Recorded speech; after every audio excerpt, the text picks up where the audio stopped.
A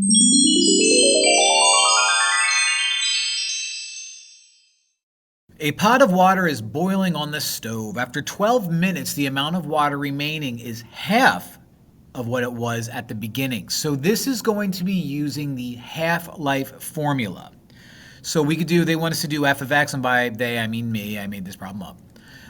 That's going to be f of x equals a, which is the initial amount, times a half to the t over h power. H is the half-life time, and t is the time in minutes that we're talking about.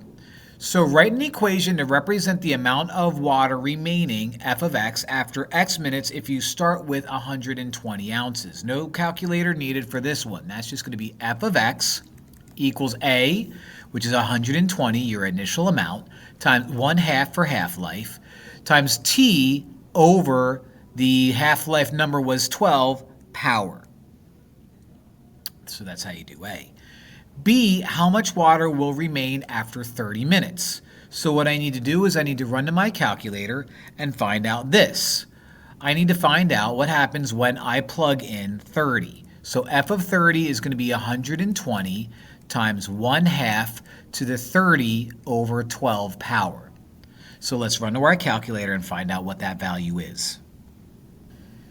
All right, so this is just some calculator stuff. So we're going to type out 120 times 1 over 2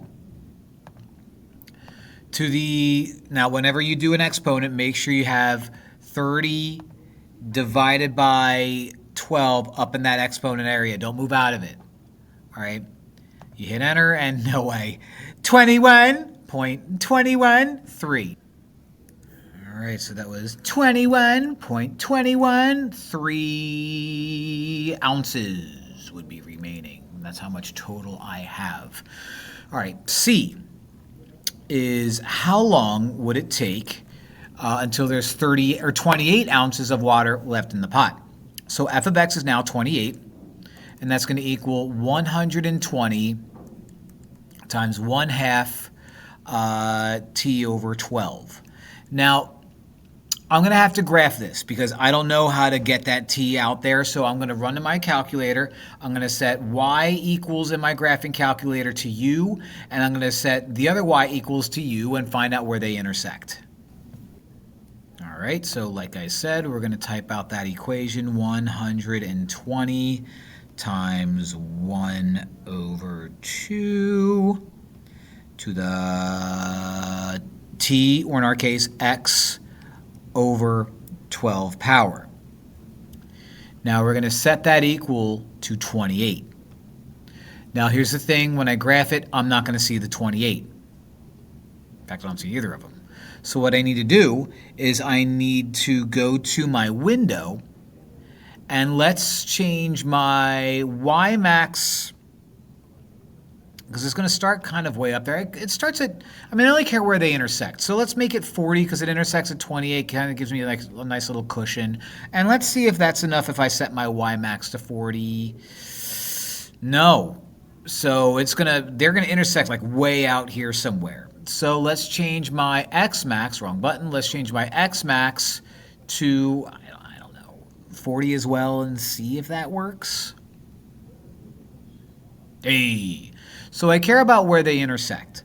So let's hit second, calc, 5 for intersect. So let's move our little cursor over there where I can see it. Move our little cursor, there you is. We're moving it to the left of where they intersect, hit enter. Move to the right of where they intersect, keep it close, hit enter. For guess, hit enter.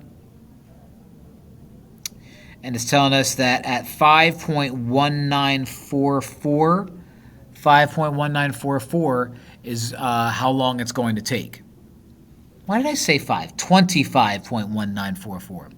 25.1944. So 25.194 is going to be our answer. Let's go back and write that out. So we ended up with 25.194 minutes.